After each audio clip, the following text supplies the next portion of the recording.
ገዚም በነገራችን ላይ አለማድነቅ አይቻልም። ምክንያቱም እሱ የአቅሙን አድርጓል። በእርግጥም ጥበቃ እንግዲህ ሲባል ምን ያህል እንግዲህ መስዋዕትነት መክፈል እንዳለበት በገዚ ላይ ተመልክተናል ማለት ነው።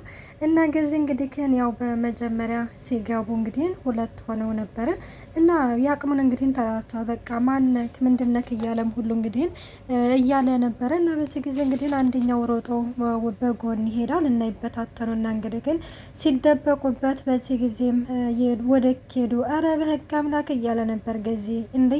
እንዴት ነው ነጋሽ በሌሉበት የሌሉበትን አውቀው ነው እንደዚህ እያደረጉ ያሉት? ቆይናና ምንድን ነው ምን እየተካሄደ ነው እያለም እንግዲህ ገዚም እንትን ይላል ማለት ነው። እናም አንደኛው እንግዲህ ከኋላ ድንጋይ እየወረወረበት ነበረ እንግዲህ ሀሳቡን ለመስረቅ ማለት ነው። እና ገዚም ወደ ኋላ ዘወር ሲል ከኋላ አንደኛው መጥቶ አንገቱን ያንቀዋል። ግን ጎበዝ ነው፣ ዞር ብሎ እንግዲህ አቅምሶታል እና ዘርሮታልም። ግን ዘራፍ ሲል እንግዲህ ነው ለትንሽ የተጠቃው ማለት ነው። እና ገዚም እንግዲህ ለሁለት ጠምዘዘው ይጥሉትና ይሄ ባፍ የሚታፈነው እሱን እንግዲህ ያፍኑታል በሱ ማለት ነው። በነገራችን ላይ ያው በሱ ከታፈነ እንቅልፍ ነው የሚያስወስደው። ምክንያቱም የሆነ ለደቂቃዎች ራሱ የሆነ እንዳይነቃ ነው የሚያደርገን። እና ገዚን እንግዲህ በዛ መልኩ አድርገው አስተኝተው ወደ ጎን በኩል እንግዲህ ያደርጉታል ማለት ነው። እና በዚህ ጊዜ እንግዲህ ሌላው ለዛዬ ነች። ለዛ እንግዲህ በመጀመሪያ ውሃዬና ምጥን እያወሩ ነበረ ሳሎን ተቀምጠው። ትምህርት ቤት እኮ ኢንተርቪው እናደርግሽ ብለው በማለትም ውሃዬ ለምጥን ትነግራታለች። ምጥን በዚህ ጊዜ እኔ በሆን ግን ኢንተርቪው ይደረግ ነበረ ስትልም እንግዲህ ግን እስቲ አንቺ ለምን አታደርግኝም ብላም ለምጥን ትነግራታለች። ምጥንም እሺ ብላ እንግዲህ ሄዳ ጭልፋ መጣች፣ ሶፋውን አስተካከለችና ኢንተርቪው እያደረገቻት ነበረ። ስምሽ ማን ነው በማለትም በመጀመሪያ ትጠይቃታለች።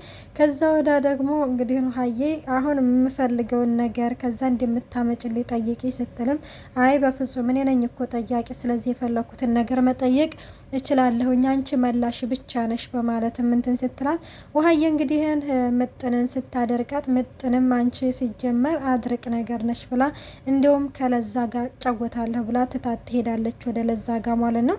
እና ወደ ለዛ ጋር ስትሄድ እንግዲህ ለዛዬ ደግሞ እያለቀሰች ነው። ምክንያቱም ገዜ በባለፈው እንግዲህ እወድሃለሁ በለኝ ብለው እወድሃለሁ ካለችው ካላት ወዲህ እንግዲህ ቆይ ላስብበት ስላለችው በጣም ተናዷል። እንዴት ይሄ ነገር ከአንደበቴ ከወጣ በኋላ እንዴት ላስብበት ትለኛለች ብሎም በጣም ከሚባለው በላይ ተናዱባት ነበርና ወደሱ በመጣ ቁጥር ይገፋት ነበረ። በቃ አለ አይደለ እንደዚህ ነው እንደዛ ነው እያለ የማይሆን ሀሳብ እንግዲህ እያደረገ እንድትርቀው ያደርጋልና ያው በእርግጥም እሱ ከልቡ አይደለም። ያው እሱ ደግሞ አለ አይደለ ያው እኛም የሴትነት ለዛዬም የሴትነት ወጉ ቢይዛትም እሱም ደግሞ ወንድ ነውና ልኩራ በሚለው ነውና በእንደዛ መልኩ አይተውት ነው ማለት ነው። እናም እንደዛ እንግዲህ ለዛዬ እያለቀሰች ነበረ እና ስታለቅስም ምጥን ትሄዳለች። ምጥን ምን ሆነሽ ነው ለምንድን ነው የምታለቅሽው ስትላትም አይ ምንም አልሆንኩም ስትልም እንግዲህ ያው ለዛዬ እንግዲህ ያው የምታለቅስበት ምክንያት ስላወቁ ሁሉም እዛ ያሉት እንግዲህ እንዴ ለዛዬ ገዜ እኮ ይወድሻል ስትላትም ፈገግ አለች። ምን የምርሽን ነው ምጥንዬ ገዜ ይወደኛል እወዳታለሁ ብሏችኋል ስትልም አዎ ከምሬ ነው እወዳታለሁ ብሏል። እና ደግሞ አንቺን እንደዛ የሚልሽ እኮ ያው አውቆ ነው እንጂ በጣም ነው የሚወድሽ እንደሚወድሽ ነግሮናል ለኔና ለውሃ በማለትም ትነግራታለች። እና በዚህ ጊዜ እንግዲህ ለዛ ወደ ገዜ ጋር ልላክሽ ወይ ስትላት ትነግራታለች። ና ምንድነው የምትልኪ ስትላት እኔ እኮ ይዛለታ አትመጥነኝም ያልኩህ የሆነ የሴትነት ወጉ ይዞ ነው እንጂ ሳልወድ ቀርቻ አይደለም እወድሃለሁኝ ይቅርታ ብለሃለች በማለትም መልእክት ታስተላልፋለች። ምጥን በዚህ ጊዜ እሺ በቃ እናገርልሻለሁ ግን መጀመሪያ ልሄድና ውሃ ልጥራትና ከውሃ ጋር አንድ ጋር ሄደን እንጠራታለን ትላለች ማለት ነው። ከዛ በዚህ ጊዜ ውሃ ነው ውሃ እንኳን ታያት ውሃ እኮ ለምንም ለቁም ነገር እኮ አትበቃም እያለችም ይቺ ለዛም እንግዲህ ለምጥን እንደዛ ትላታለች። ምጥንም በቃ ችግር የለውም አሁን ነው ሄጄ እነግርልሻለሁ ትላታለች። እሺ ትልና እንግዲህ ምጥንም ገዜን እንግዲህ ለመናገር ለመናገር እንግዲህ ለዛ ያለቻትን ነገር ለመናገር ትሄዳለች ማለት ነው። እና ስትሄድም እንግዲህ ክንዶች ያው ሌላው እንግዲህ ውሃ የነች ውሃ ሳሎን በተቀመጠችበት እንደው አረ የውሃ ደግሞ እኔ በጣም በቃ ውሃ የምትስበኝና ደስ የምትለኝ ነገር አረ የምትለው ነገር በጣም ደስ ትለኛለች። ሰላም ጤና ይስጥልኝ ውድና የተከበራችሁ የቻናሌ ቤተሰብ እንዴት ናችሁ? ደህና ናችሁ? እናለው እግዚአብሔር ይመስገን። እንኳን በሰላም መጣችሁ ወደዚህ ቻናል። ለዚህ ቻናል አዲስ የሆናችሁ ሰብስክራይብ በማድረግ ቤተሰብ የሆነው እንዲሁም ነባሮች ስለምታበረታቱኝ እጅግ አድርጌ አመሰግናለሁ። ተወዳጅና ልብ አንጠልጣይ የሆነውን ዳጣ ድራማ ይዘንላችሁ ቀርበናል።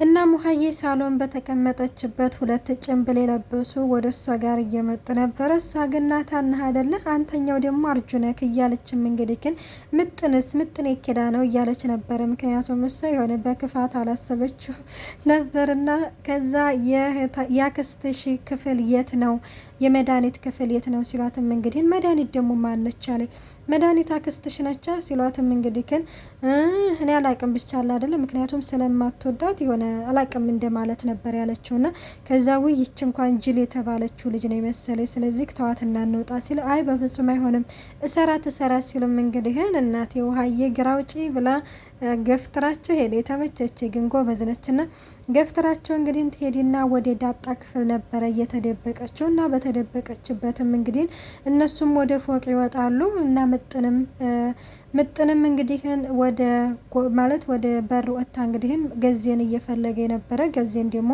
ወደ ደብቀውታል። ምክንያቱም የሆነ እንቅልፍ አስይዘው እንግዲህ ደብቀውታል ማለት ነው። እና ገዜ እንግዲህ እዚህ ጋር ተኝቶ ነው የሚሆነው እዚህ ጋር ነው የሚሆነው እያለችም እንግዲህ ብትፈልገውም ልታገኘው አልቻለችም። እና በዚህ አጋጣሚ ዳጣ ትመጣለች። ዳጣ ስትመጣ ምን እየሰራሽ ነው እዚህ ምናምን ውሃ ጠፍታሽ ነው አይደል ስትል ያረ ውሃ አይደለም ገዜ ጠፍቶ ነው ገዜ የለም በማለትም እንግዲህ ትነግራታለች። ከዛ ከምጥን ጋር ማለት ከለዛ ጋር ይሆናሉ ስትልም አይ ከለዛ ጋር አይደሉም ለዛ እኮ መልእክት እኮ ልካይ ነው በማለትም እንግዲህ ትናገራለች።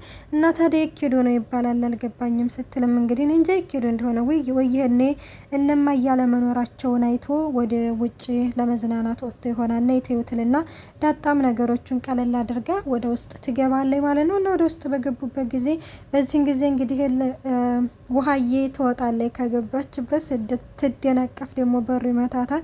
በቃ እያለቀሰች ሁሉ ነበረ ምንድነው ምናምን ስትላትን በዚህ ጊዜ ዳጣዬ በሩ መታኝ ትላለች። እንዴ በሩ ምን ይመታሻል አንቺ ሄደሽ መተሹ ነው እንጂ እያለችም እንግዲህ ግን እሷም ታባብላታለች።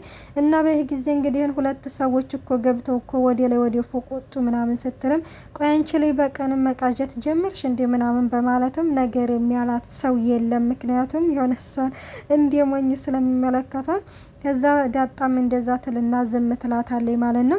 እና እንደዛ ሲሉም እንግዲህ እሺ በቃ ታላመናችሁኝ የራሳችሁ ጉዳይ ምንም ማድረግ አልችልም ስልና እሷም ትተዋቸዋለች ማለት ነው። እና ስትተዋቸው እንግዲህ ሌላው ደረጀና ማርታ ናቸው። ደረጀና ማርታ እንግዲህ አክስቷ ነገር የመድኃኒት ነገር እንግዲህ በጣም ነው ግራ የሚያጋባውና በመጀመሪያ እንዴት አመመኝ ብላ እንደዛ ሁሉ አገሩን ቀውጠው አሁን እንዴት እንደዚህ አስቁማን ሱፐር ማርኬት ትገባለች እያለ ነበር ደረጀ። ማርታም እንዲያው እባክህ ለኔ ስትል እና ታገሳት ለትንሽ ጊዜ እኮ ነው ትለዋለች። እኔ ይኸውልሽ ማርታ እኔ ከሷ ጋር ለአንድ ሰዓት ያሳለፍኩት ጊዜ አመታት ሆኖ ነው የሚታየኝ። ስለዚህ በቻልሹ መጠን ከዚህ ከቤት ቶሎ እንድትሄድልኝ አድርጊ ሲልም እንግዲህ ይነግራታል። ከዛ ባከን ታገስ ትለዋለች። እሷም እንግዲህ ግን ለኔ ስትል ብላ ስትለምነው እሺ በቃ ምናምን ይላሉ። እንግዲህ ሌላው በኤቢ ጉዳይ ነው። ኤቢ እንግዲህ ታውቃለህ አብሬ ልሄድ ወይ አለችኝና ጥሩ ነገር መስራት እፈልጋለሁኝ አብሬሽ ስትለኝ ነበረ ስትልም እንግዲህ ግን አየሽ ማርታ አንቺ ወለሻት እኔ ሰራኋት ሲልም እንግዲህ ደረጀ ለማርታ ይነግራታል። እና እውነት ነው አዎ ለፍተህባታል እና ገና ከእንግዲህ በኋላ ገና ብዙ ታኮራኛለች እያለም እንግዲህ ደረጀ በኤቢ ላይ አሁን ላይ ብዙ ተስፋና ብዙ እምነት አለው ማለት ነው። እና በጣም ደስ ይላል መቀየሯ በጣም ነው ደስ የሚለው ከሚባለው በላይ ማለት ነው። እናም እንደዛ ብለው እንግዲህ ግን ያው እነኚህ ክንበርባሪዎቹም ይገባሉ መድኃኒት ክፍል ማለት ነው። እንግዲህ ኤቢ በጣም ጎበዝና ቆቅ የሆነች ልጅ ነችና በር ሲከፈት ሲዘጋ እንግዲህ እያዳመጠች ነበረ። እነማን ናቸው ምንድናቸው ማለት ማን ነው በሩን እንደዚህ የሚከፍተው እያለችም እንግዲህ በምታዳመጥበት ሰዓት እና በሮቹን በሙሉ እሷም ከፍታ እንግዲህ ስታዳምጥ ነበርና መጨረሻ ላይ የመድኃኒትን ክፍል ስትከፍት እንግዲህ ሽፍቶቹን ያኔ ሌቦቹን አግኝታቸዋለች። እንግዲህ ኤቢ ምን ይፈጠራል የሚለውን ደግሞ በቀጣይ ፓርቲ ዘንላችሁን ቀርባለን። አስተያየታችሁን በኮሜንት አስቀምጡልኝ። መልካም ቆይታ